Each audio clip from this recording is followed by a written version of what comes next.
عید الفطر قریب آتے ہی جعفر آباد کے بازاروں کی رونقیں بڑھ گئیں۔ عید کی تیاریوں میں لوگوں نے بازاروں کا رخ کر لیا۔ زمیندار اور ملازم طبقہ تو خوب خریداری میں مصروف عمل ہے، لیکن غریب کی قوت خرید سے اشیاء کی خریداری کافی حد تک دور ہو گئی ہے۔ غریب لوگ صرف چیزوں کی قیمتیں پوچھ کر مایوس ہو کر خالی ہاتھ واپس جا رہے ہیں۔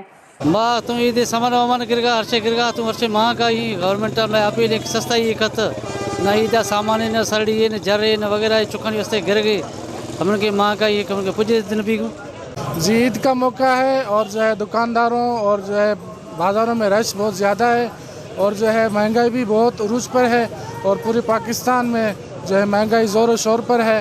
بازار میں آئے ہیں کوئی چیز جس چیز پہ ہاتھ رکھیں وہ مہنگی ہے، آسمان کو جو ہے چیزیں چھو رہی ہیں اور غریب کے ہاتھ میں جو ہے کچھ بھی نہیں، وہ کچھ نہیں کر سکتا ہے اور مایوس ہو کر جو ہے گھروں کو واپس جا رہے ہیں لوگ۔ ڈیرہ اللہ یار کی ریشم گلی سمیت مختلف مارکیٹوں میں عوامی رش صرف قیمتیں معلوم کر کے واپس جانے والے مزدور طبقے کے ہیں۔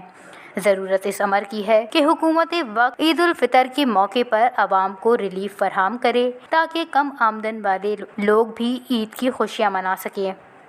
واچ نیوز، جعفر آباد۔